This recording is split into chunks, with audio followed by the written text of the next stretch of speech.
Well, it's been a week of anniversaries this week, none of them really being anything much worth celebrating. This week marked 10 years of Labor rule in Victoria. That means it's 10 years since Jeff Kennett's surprise loss. Sorry, Jeff who? Let me put it in terms you'll understand. Heading into 1999, the Sega Dreamcast was going strong. It seemed as if Sega might just win. They'd been reigning supreme in the console market. But Sony had another idea, releasing their PlayStation 2, ultimately winning that election or something, leaving the Dreamcast to spend its days idly wandering around the house in an open bathrobe, scraping together a gig on AM talkback radio and becoming the president of the Hawthorn Football Club. Of course, the state is now run by PlayStation 3, which is prone to epic failure when it comes to providing a working public transport system. Problematically, nobody really cares too much what Sega does these days.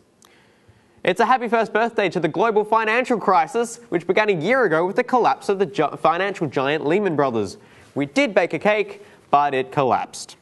And to round out the anniversary trifecta, it's also been 1 year since Turnbull took over the Liberal Party leadership after beating Dr. Brendan Nelson in a leadership spill. Many saw the change of leadership as a possible end to the Liberal Party's bad polling. How they were wrong. Brendan Nelson bowed out of Parliament this week, but to thank him for his many years as a loyal double agent, Rudd had some nice news for him. Today I'll also be asking the Governor-General to approve the appointment of Brendan Nelson as Australia's next ambassador to the European communities. A plum job. Good stuff, man. That'll keep you busy. As Australia's representative to the North Atlantic Treaty Organisation. OK, you'll have your plate full, but I'm sure those jobs will be quite rewarding. As Australia's special representative to the World Health Organisation. You're giving the man 3 jobs.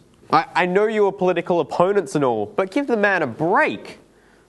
And as Australia's ambassador to Belgium and Luxembourg. How much do you hate Brendan Nelson? I'm sure Belgium and Luxembourg are nice places, but does he really need 5 jobs? At a time when the government is trying to fight the unemployment, and you give 5 spare jobs to the one person? Well, Brendan, I'd love to catch up with you for coffee sometime, but I guess you won't have time to eat or sleep ever. Have a nice life. The opposition this week has continued its attack on the Rudd government stimulus package. However, the opposition's attack on the stimulus was spooked by the ghost of Patrick Swayze. By the ghost of work choices.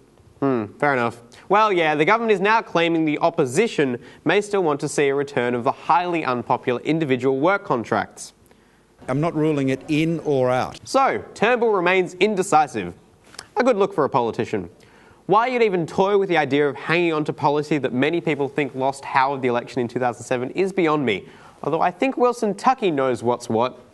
Only problem with work choices was its name. Exactly, Wilson. The problem wasn't that work choices was a hugely unpopular change to the way workers could negotiate their workplace rights, in some places stripping away fairly basic protections. No! It was the name. Work, lollipops and rainbows. Now that's a winner. Despite this petty political nitpicking, Parliament chugged along as its usual efficient self this week. MPs were thrown out, insults were hurled and the Speaker's temper was sorely tested. Really? Well, some of the ruckus saw Tony Two Fists Abbott getting thrown out of the Parliament for 24 hours after blocking a camera trained on Deputy Prime Minister Julia Gillard during question time. He got a real dressing down when he returned to Parliament after his ban. The member for Warringah is being very, very foolish if he thinks that he's doing anything to change the way that this House handles question time. Not trying to change the way this House handles question time. Well, we can all sleep well tonight, safe in the knowledge of the men and women elected to represent our national interests are just like any other person on the street. And by person, I mean tantrum-throwing child.